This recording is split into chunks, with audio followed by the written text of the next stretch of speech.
जो भी पॉसिबल होते हैं, ठीक है।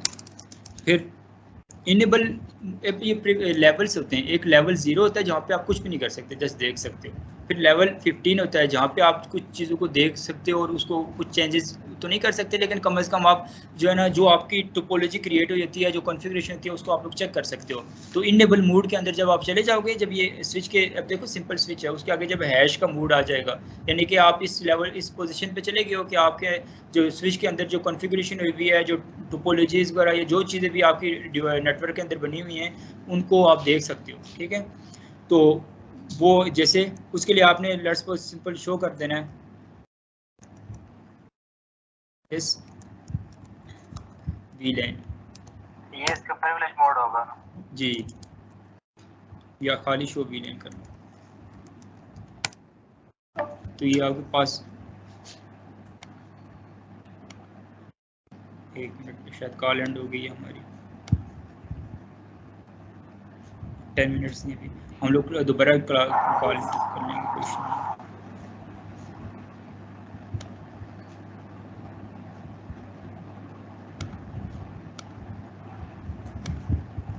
अच्छा ये देखें ना, बाय डिफ़ॉल्ट जो VLAN होती है वो VLAN 1 होती है, और तमाम की तमाम पोर्ट्स उसी VLAN में ऑलरेडी जो है ना वो होती हैं, ठीक है, मैन्युफैक्चर बाय डिफ़ॉल्ट। तो डिफ़ॉल्ट VLAN 1 होती है, ठीक है।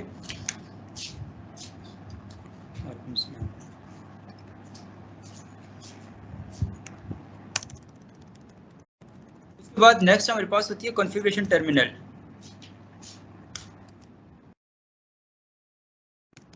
ये वो पोजीशन होती है जहाँ पे जाके बेसिकली आप कोई भी एक इंडिविजुअल इंटरफेस को एक्सेस करके उसकी जो है ना कॉन्फ़िगरेशन कर सकते हो। वो और कोई भी जो आपने VLANs क्रिएट करनी है, या स्विच के अंदर कोई आपने स्विच का नाम चेंज करना है। लेट्स सपोज हम लोग लास्ट टाइम किया था होस्ट नेम, अभी स्विच है, तो लेट्स सपोज अभी हम सिस्कॉम बैठे हुए हैं, तो इस स्विच का नाम हम लोग सिस्कॉम रख लेते हैं। तो उस स्विच का नाम हमने चेंज कर लिया, ठीक है, देखें सिस्कॉम आ गया अब आपके पास।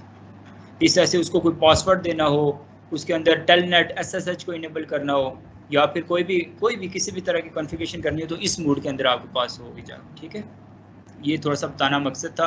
बेसिकली अभी हमने जो स्विच है, स्विच का काम जस्ट इसकी सर्विसेज को यहाँ तक पहुँचाना है, यानी इसका इंडिविजुअली अपना कोई किरदार नहीं होगा यहाँ पे। और मैक्सिमम नेटवर्किंग के अंदर जो होता है वो यही काम होता है स्विच का, जस्ट हम लोग उसको वहाँ पे माउंट कर देते हैं रैक के अंदर, और जो एक वैन की पोर्ट आ रही होती है, केबल आ रही होती है, उसमें लगा के आगे लैन की केबल्स लगा लेते हैं, और फिर वो सर्विसेज देना स्टार्ट हो जाता है, ठीक है।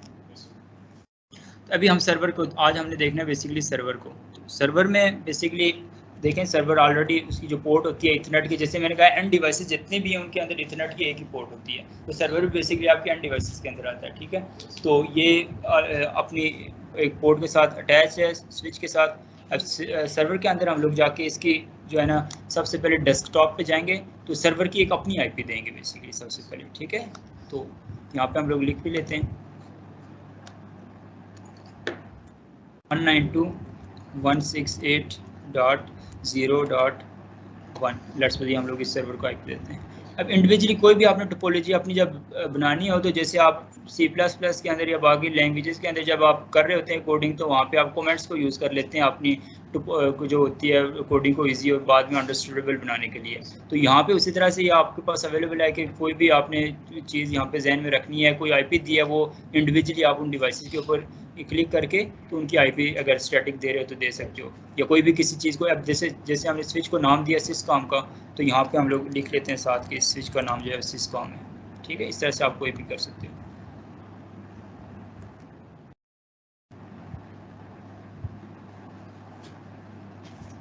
अब 192.168.0.1 ये हम लोग इसके IP दे देते हैं इसको।